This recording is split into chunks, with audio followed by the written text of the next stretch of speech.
देखिए आज की क्लास में मैं आपको 3-4 मिनट में एक बहुत अच्छा फैक्ट बताऊंगा। इस फैक्ट में क्या होगा, हम मोल के बारे में बात करेंगे। हम सबको बहुत अच्छे से बताया जाता है कि एक मोल क्वांटिटी 6.022 इंटू 10⁻23 इतनी बताई जाती है, जो कि हम एवोगैड्रो नंबर के नाम से जानते हैं। कोई भी चीज, कोई भी सॉलिड, लिक्विड या गैस मटेरियल अगर हम एक मोल लेते हैं, सो एक मोल मतलब हम इतने सारे पार्टिकल्स की उसमें बात करते हैं। लेकिन क्वेश्चन ये है कि सर ये वैल्यू आई कहां से, कैसे कैलकुलेट किया जाता है, एक मोल को डिफाइन कैसे करेंगे। तो बहुत ही छोटा सा फैक्ट है। सबसे पहले मैं आपको बता दूं, मोल एक बहुत अच्छा तरीका होता है छोटे यानी माइक्रोस्कोपिक मटेरियल को डिफाइन करने का। यानी जो केमिस्ट्री में हम लोग छोटे छोटे पार्टिकल्स के बारे में या छोटी सब्सटेंसेस के बारे में पढ़ते हैं, इलेक्ट्रॉन, प्रोटॉन, न्यूट्रॉन, या फिर हम ये गैसेस पर्टिकुलर, कोई भी गैस पर्टिकुलर जो हम लेते हैं, तो इनमें भी पार्टिकल्स की संख्या को हम मोल्स की टर्म में पढ़ते हैं। तो ये क्या है, एक तरीका है, इट इज द यूनिट। ये एक तरीका है, यूनिट है किसके लिए, it is the unit of amount of substance. ये हमें बताया जाता है कि हम लोग सब्सटेंस के अमाउंट को मोल की टर्म में डिस्क्राइब करते हैं। Now the question arises, sir describe मतलब कैसे एक्सप्लेन करेंगे, how will you define the term mole. तो देखो, मोल को डिफाइन करने के लिए यहाँ पे एक एग्जांपल देता हूँ, फिर आप अच्छे से इसकी डेफिनेशन देखिए और जब भी कोई पूछे तो आप रिप्लाई कर पाएंगे। देखो, मान लीजिए ये सब्सटेंस है मेरे पास, ये कोई सब्सटेंस है। अब मुझे नहीं पता ये कितना मोल है, तो मैंने क्या किया, इस सब्सटेंस में से कुछ पार्टिकल्स निकालना स्टार्ट कर लिए। मतलब कुछ पार्टिकल्स, मैं यहाँ पे इसके पार्टिकल्स इकट्ठे कर रहा हूँ, इस जगह पे इस कंटेनर में इसके पार्टिकल इकट्ठे कर रहा हूँ। इसका कुछ पार्टिकल्स लिए, यहाँ पे मैं निकाल के डालने लगा। ये मान लो ये पार्टिकल्स, ये इस तरीके से मैं सब्सटेंस के पार्टिकल्स एक एक करके निकाल के डालना है। हो सकता है ये आयनिक कंपाउंड हो तो आयंस की बात कर रहे हैं, या हो सकता है मॉलिक्यूलर हो तो मॉलिक्यूल, अगर एटॉमिक फॉर्म में तो एटम की बात कर रहे हैं। तो इसमें से मैंने पार्टिकल्स निकाल के इसके अंदर डालना स्टार्ट कर दिए। अब इसके अंदर कितने पार्टिकल निकालूं कि वो एक मोल हो जाए। तो आप जब तक इसके अंदर से पार्टिकल निकालिए, जब तक कि इसके अंदर के पार्टिकल्स की संख्या, ये पार्टिकल्स की संख्या वो एकदम एटम्स के बराबर ना हो जाए। लेकिन कौन से एटम्स, सो एटम्स के बराबर, यहां पे लिखेंगे number of carbon atoms present in 12 gram of carbon 12 isotope. ध्यान से देखिएगा, मैं पार्टिकल्स की संख्या निकालते जा रहा हूं। इस एटम में से ये एक टाइम पे इतना हो गया, ये इतना कम हो गया, फिर मैंने और निकालना स्टार्ट किया, ये इतना कम हो गया, ठीक है, फिर मैंने और निकालने स्टार्ट किए तो ये इतना कम हो गया।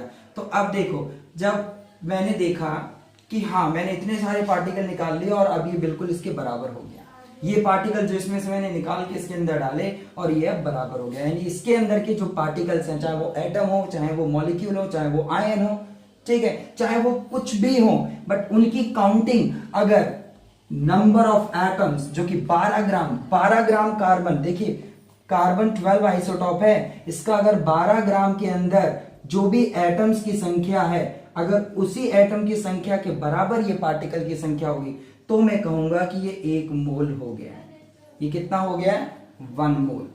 तो यानी कि जो इतना सब्सटेंस मैंने यहां से जो निकाला है, जो सब्सटेंस तुमने ये इतना इतना करके जो इतना ऐसे मान लो ये जो निकाला था, इसका अमाउंट कितना था, 1 मोल था।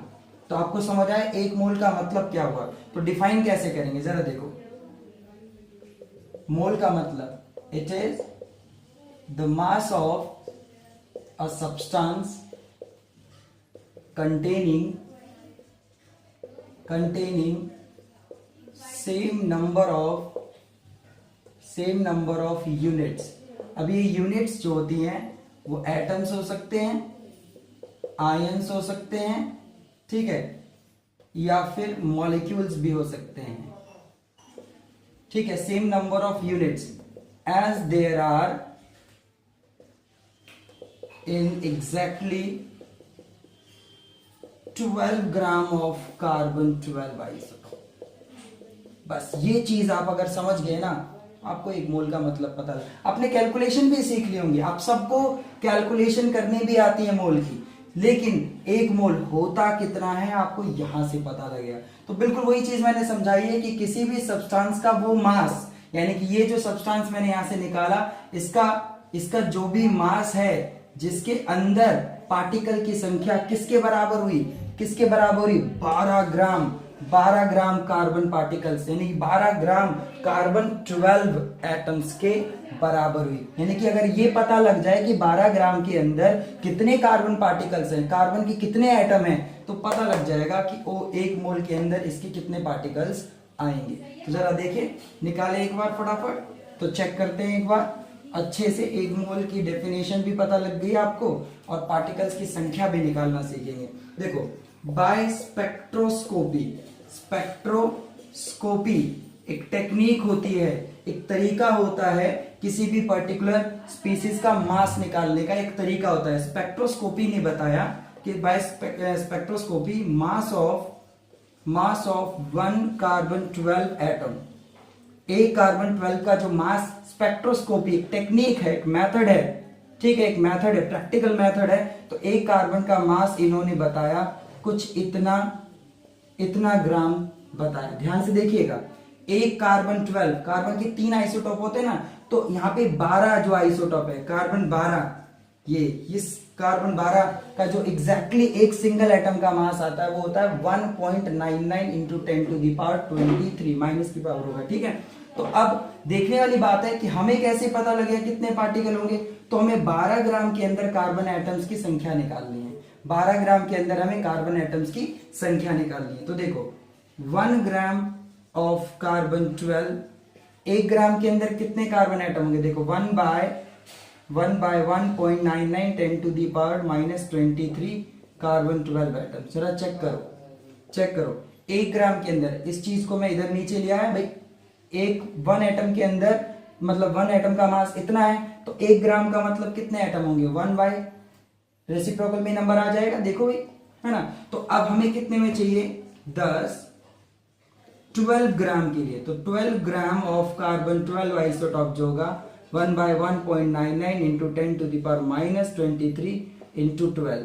जब आप इस चीज को डिफाइन करेंगे, इस चीज को आप क्या करेंगे, सॉल्व करेंगे, तो आपको ये नंबर मिलेगा 6.022 into 10 to the power minus, sorry it is 10 to the power positive 23 carbon atoms होंगे, कार्बन 12 के इतने सारे एटम होंगे।